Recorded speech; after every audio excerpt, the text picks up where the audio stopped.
খালি ঘরে পরের সংখ্যাটি লিখি। প্রথম ঘরে ২ আছে, তাহলে পরের ঘরে কত হবে? পরের ঘরে ৩ হবে, কারণ ২ এর পরের সংখ্যাটি হল ৩। পরের ঘরে ৬ আছে, তাহলে পরের ঘরে কত হবে? পরের ঘরে ৭ হবে, কারণ ৬ এর পরের সংখ্যাটি হল ৭। পরের ঘরে ৪ আছে, তাহলে পরের ঘরে কত হবে? পরের ঘরে ৫ হবে, কারণ ৪ এর পরের সংখ্যাটি হল ৫। পরের ঘরে ৮ আছে, এর পর কত হবে? পরের ঘরে হবে ৯, কারণ ৮ এর পরের সংখ্যাটি হল ৯। পরের ঘরে ৯ আছে, পরের সংখ্যাটি কত? পরের ঘরে ১০ হবে, কারণ ৯ এর পরের সংখ্যাটি হল ১০। তোমাদের সবাইকে শিশু স্কুলে স্বাগতম। আজ আমরা খালি ঘরে সংখ্যা বসাবো। তাহলে চলো আমরা শুরু করি। এখন আমরা কম থেকে বেশি সংখ্যাগুলো সাজাবো। প্রথম ঘরে কি হবে? দ্বিতীয় ঘরে যেহেতু ১ আছে, তাহলে তার আগের ঘরের সংখ্যা হবে ০, এবং পরের ঘরে কোন সংখ্যাটি হবে? পরের ঘরে হবে ২। তার পরের ঘরে আছে ৩, তাহলে তার পরের ঘরে কি হবে? তার পরের ঘরে হবে ৪। তার পরের ঘরে আছে ৫, তাহলে তারপর হবে ৬। তার পরের ঘরে আছে ৭, তাহলে তার পরের ঘরে হবে ৮, এবং তারপরে হবে ৯, এবং শেষ ঘরে আছে ১০। এখন আমরা বেশি থেকে কম সংখ্যাগুলো সাজাব। প্রথম ঘরে আছে ১০, তাহলে ১০ এর আগের সংখ্যাটি কি? ১০ এর আগের সংখ্যাটি হল ৯। ৯ এর আগের সংখ্যাটি হল ৮, তাহলে ৮ এর আগের সংখ্যাটি কি?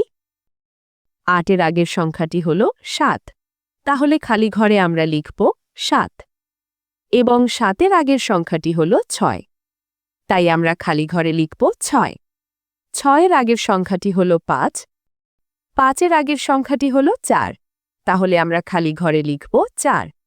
৪ এর আগের সংখ্যাটি হল ৩, ৩ এর আগের সংখ্যাটি হল ২, তাহলে আমরা খালি ঘরে লিখব ২, এবং এর আগের সংখ্যাটি হল ১, তাহলে খালি ঘরে লিখব ১, এবং প্রথম সংখ্যাটি হল ০। খালি ঘরে পরের সংখ্যাটি লিখি। প্রথম ঘরে ২ আছে, তাহলে পরের ঘরে কত হবে? পরের ঘরে ৩ হবে, কারণ ২ এর পরের সংখ্যাটি হল ৩। পরের ঘরে ৬ আছে, তাহলে পরের ঘরে কত হবে? পরের ঘরে ৭ হবে, কারণ ৬ এর পরের সংখ্যাটি হল ৭।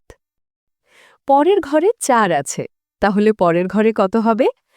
পরের ঘরে ৫ হবে, কারণ ৪ এর পরের সংখ্যাটি হল ৫।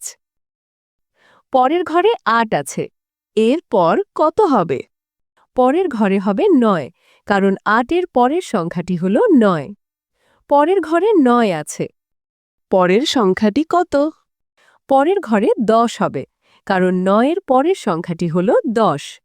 খালি ঘরে মাঝের সংখ্যা লিখি। প্রথম ৩টি ঘরের বাম পাশের ঘরে আছে ১, এবং শেষের ঘরে আছে ৩, তাহলে মাঝের ঘরে কত হবে? মাঝের ঘরে হবে ২, কারণ ১ এর পরের সংখ্যা হল ২, এবং ৩ এর আগের সংখ্যা হল ২। পরের ৩টি ঘরের বাম পাশের ঘরে আছে ৭, এবং ডান পাশের ঘরে আছে ৯, তাহলে মাঝের ঘরে কত হবে? মাঝের ঘরে হবে ৮, কারণ ৭ এর পরের সংখ্যা হল ৮, এবং ৯ এর আগের সংখ্যা হল ৮।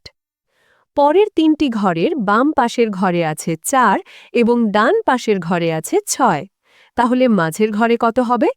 মাঝের ঘরে হবে ৫, কারণ ৪ এর পরের সংখ্যাটি হল ৫, এবং ৬ এর আগের সংখ্যাটি হল ৫। পরের ৩টি ঘরের বাম পাশের ঘরে আছে ৫, এবং ডান পাশের ঘরে আছে ৭, তাহলে মাঝের ঘরে কত হবে?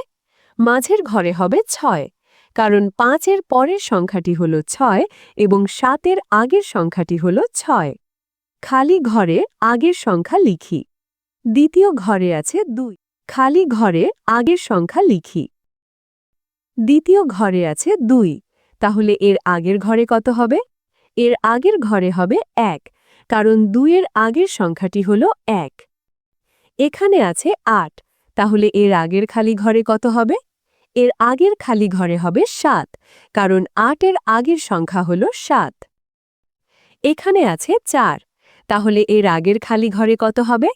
এর আগের খালি ঘরে হবে 3, কারণ 4 এর আগের সংখ্যাটি হল 3।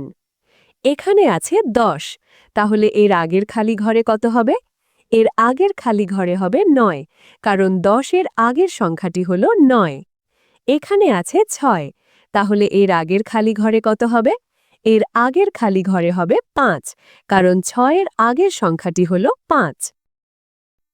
আজ আমরা খালি ঘরের সংখ্যা বসিয়ে খালি ঘর পূরণ করলাম।